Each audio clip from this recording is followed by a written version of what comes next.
महापुराण कथेसाठी आलेल्या सर्वांचे आभार मानण्यासाठी या ठिकाणी मी उपस्थित आहे। महाराजांनी आता निरोप घेताना आपल्याला सर्वांनाच एक भावनिक करून सोडलंय। 7 दिवसाचा हा प्रवास या ठिकाणी त्याला आपण स्वल्पविराम देतोय, परंतु त्यांचे आभार मानणं हे आपल्या सर्वांचं कार्य आहे। त्या अनुषंगाने सर्वप्रथम या कथेसाठी दंडी स्वामी अनंत श्री विभूषित श्रीमद परमहंस श्री श्री हरिहरानंद भारती स्वामीजी यांनी दरवर्षीप्रमाणे याही वर्षी आपल्या कथेला पूर्ण वेळ दिला, त्याबद्दल जोरदार टाळ्या आपल्या सर्वांच्या।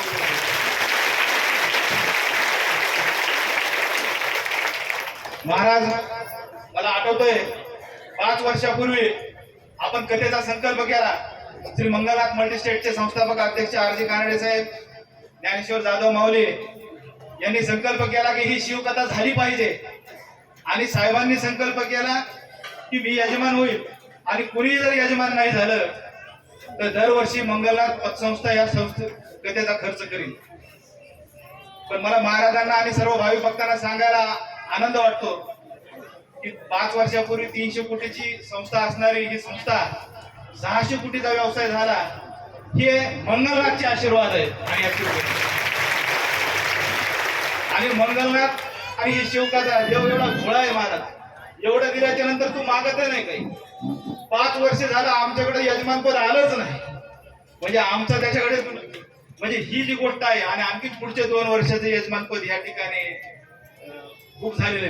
मला या ठिकाणी सांगायला अभिमान वाटतो की ह्या धर्मजागृतीच्या कार्यामध्ये ज्या महाराजांच्या कथेतून श्रीमुखातून आपण ऐकलंय त्या महाराजांबद्दल आपल्याला माहिती असेल की महाराज पुराश्रमीचे आपले आशिषानंद महाराज पुढचे खरं तर धारूरचे, परंतु दीक्षा घेऊन महाराजांनी अनेक धर्माचा अभ्यास केला, अनेक कथा केल्या।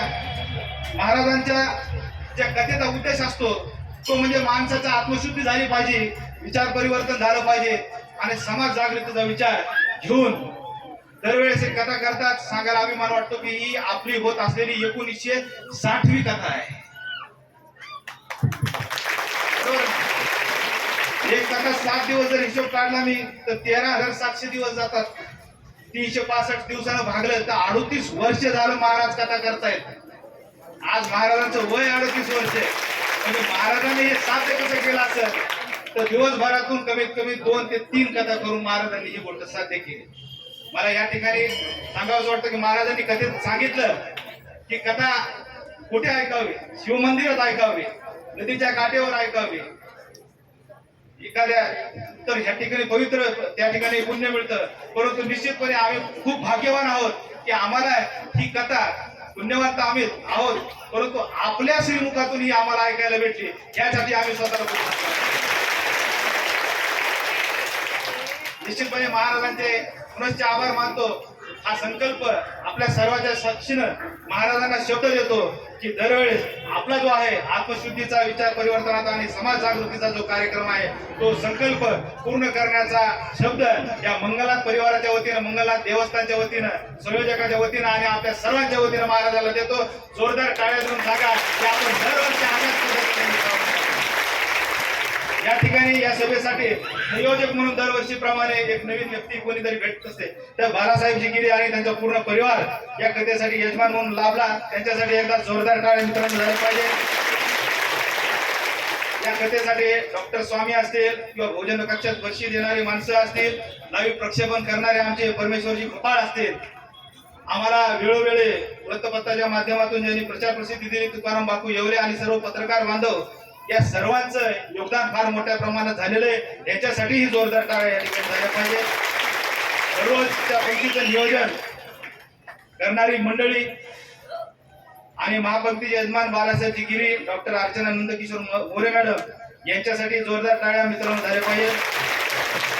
या उपवर जाऊन जी माणसं, जी भक्तगण या ठिकाणी काम करतायत त्यामध्ये आवर्जून उल्लेख करावा असं वाटतं की रामकथेचे यजमान असलेले नारायणरावजी डक साहेब आणि ज्योतिभाभी डक यांच्यासाठी जोरदार टाळ्या झाल्या पाहिजे, कारण त्यांचं सदैव सहकार्य या उपक्रमाला असतंय।